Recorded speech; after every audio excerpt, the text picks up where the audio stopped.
Do you feel like there's any pressure considering Rev Run is your dad? The fact that, I mean, that he's my dad, for me it's no pressure. Because, like, I'm just my own individual and I have my own goals and milestones that I want to reach. You know, I'm not doing this because, you know, I'm trying to follow in his footsteps or, you know, do anything that he did. You know, I just love making my own music and this is my real passion. You know, I love to do this. So, you know, for me it's always about just perfecting my craft and one-upping myself and just getting better. It's not about, you know, like trying to do anything that he did.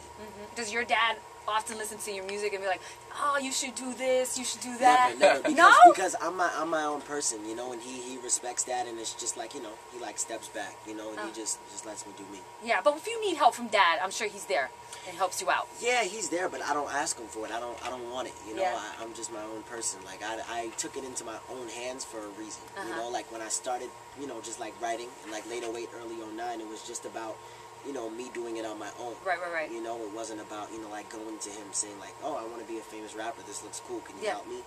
You know, it was just like I wanted to showcase myself and let my talent show for itself. Did he ever tell you, no, do not pursue this career, it's a bad idea? Not at all. Because he's supportive of everything that we do. You know, that's just the way he is, and you know, he doesn't really care. It's just for him. If we're happy, then he's happy. Just in watching the show, you could tell that your family's got a very good support system. Yeah, like you guys are all into it. You're all about each other. That's really cool, man.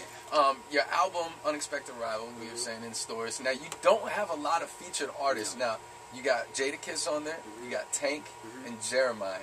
And I'm pretty sure that you were like 5 when Jadakiss and Tank were at the peak of their careers. Yeah.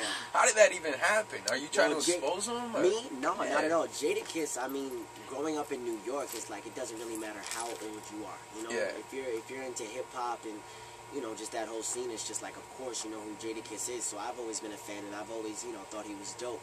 And so, you know, when I had 88 done already, I was like, you know, I need him on this 3rd verse. He's just perfect for this. He's going to bring that right, you know, just hardcore, you know, just New York vibe to it. So that was that. And then with Tank, we had Special Occasion finished already, and I was like, I want a real soulful voice on this. And Tank was already in the studio that I was in. Yeah. So you just knocked on the door and here's Tank? Yep. That's exactly dope. what happened. I was like, can you knock this out? I got to ask you about 88. You were born in 95. Yes. What do you know about 88? 88, and that's funny, I say, you know they're going to say, what Diggy know about 88? I said that in the beginning. And 88 was just like a really, really crazy era for the culture. It was. Exactly. And that's Public what, Enemy, your dad was on top of the world, exactly. The game started to change and everything.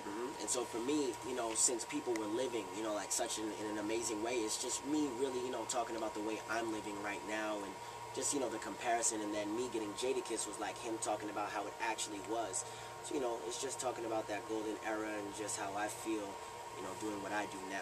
Record's crazy, man. Thank you. Like it a lot. This is a new era now. I want to go back to the album, and let's talk about album sales. Now, the first week your album was out, sold 21,000 copies. Yes. That scare you at all? Not at all. That's not a bad thing, you know. Okay. I'm a brand new artist, and it was actually 22. It was 22,000? Oh, excuse me. Yo, sorry. Don't zip Diggy out. It was 22.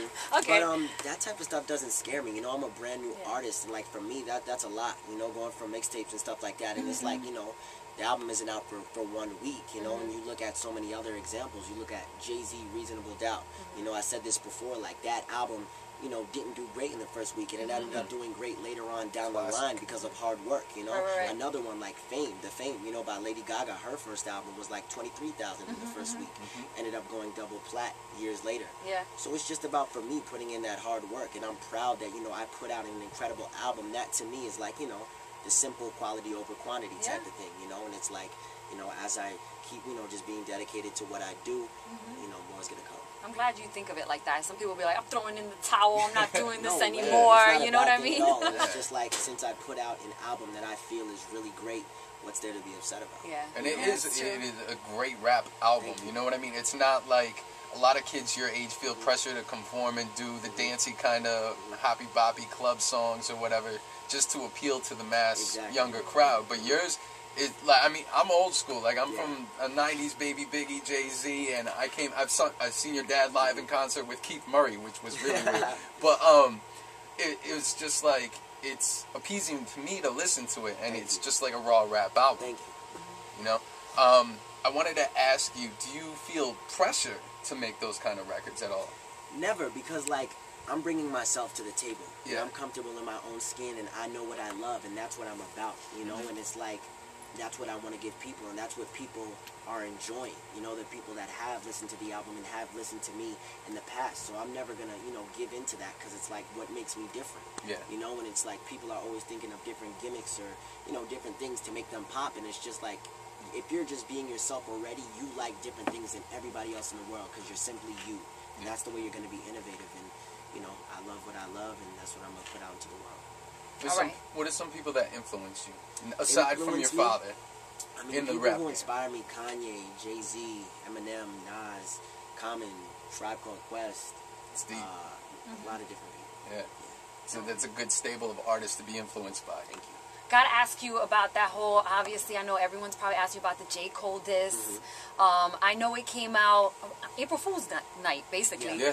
And Everybody I was thought thinking, it was an April yeah, Fool's. for real. I was thinking, no, this is his easy way out. All he has to do is be like, April Fools, you know what I mean? But apparently this track was done a while ago, all right? And it was, you just did it in the studio one day and it was leaked. So tell me about how that happened, and you know who leaked it? I don't know who leaked it. I mean, you know, there's hackers and stuff like that, you know, that go through the internet and find their way through things, so it definitely was probably that. But, yeah, in, like, late 2010, you know, my sister came to me, and, you know, like, my brother, we were all together. It was Christmas, actually. And she was like, you know, don't mess with J. Cole. You know, like, he was just, you know, I heard that he was saying certain things about me that we did, and they weren't true. And, you know, because people came to me and told me, and they also said, you know, that he made this song called Purple Rain. And it sounded like, you know, he was insinuating these things about me, because it sounded like, you know, the person, you know, who I am. He was talking about, you know, father's daughter, you know, preacher, whatever he was saying. And then for me, you know, it's just like, why would you, you know, disrespect, you know, and lie, you know, on somebody in my family. And it was like, you know, when I started working on my album, which was in January of 2012, around that time is when I did it and knocked it out. And I'm a positive person. So for me, it was just like, you know, that's the reason why I didn't put it out. But, you know, I was, but I didn't. And then it leaked later on. So let me ask you this.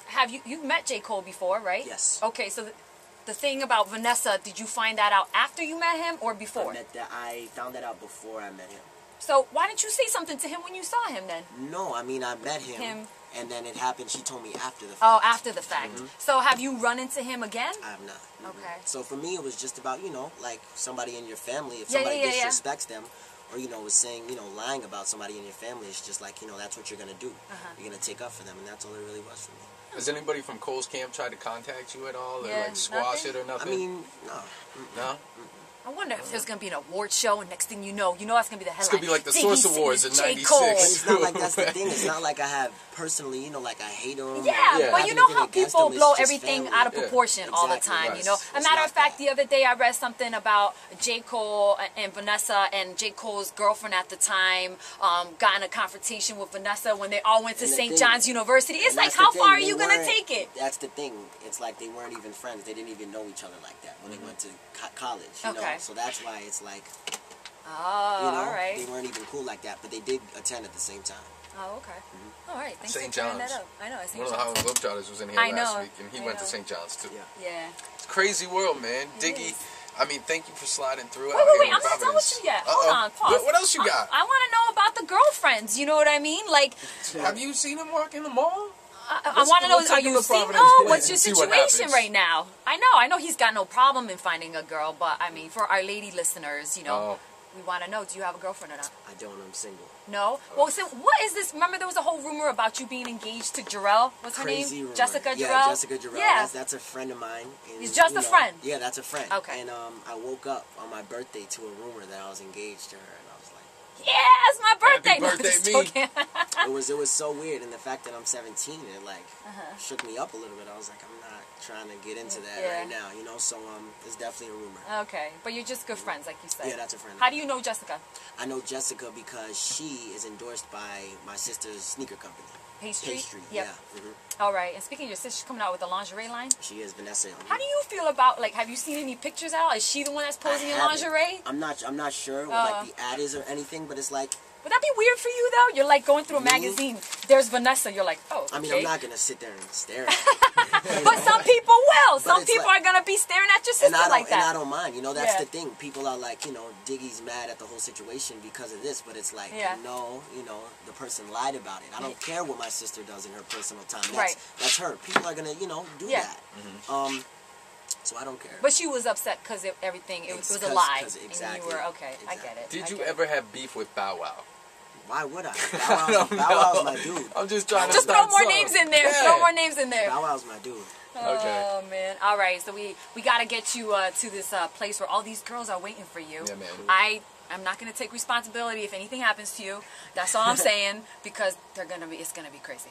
Might need security. Yeah. I'm ready. A lot of it. Okay, Dick, don't forget his album Unexpected Arrival is out now. In stores. Yeah, in stores, and you can also download his single. On iTunes. All right. Go And buy 12 copies. anything else coming out? You working on a couple singles? Right now we're actually about to put out the next single, which is the album, which I can't say. Why did you say it? But you guys are gonna be spinning it, so it's like so we should know in advance. But it's like you guys are gonna know at the right time.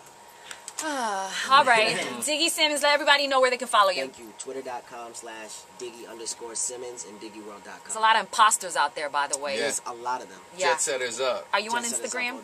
Are you on Instagram? I am. You are? What is it? If you private? find it, you find it. It's not private, but for me, I don't like promoting and stuff. It's not like one of my social media things. All right, it will be though. I just got on Instagram. I'm all about soliciting myself to get followers. Yeah. I don't even look at my followers. I just love taking dope pictures and putting them through filters. I do too, but I like seeing what other people post up too. You know what I mean? Oh yeah, me too. I go on the popular pages. Yeah. You know, you can't follow everybody or else you'll be inundated with just like that's true. Stupid photos. It just hit 1 billion pictures uploaded today it too. Did? Yeah. It did. It must have been my photo of the naked. Makeup line. It was makeup. It was naked. It was makeup. You gotta be careful what you say over here. You know we like to start rumors. I know. All right. Thank you so much, Diggy. Thank you. Keep it here. Top 106, Rise and Grind.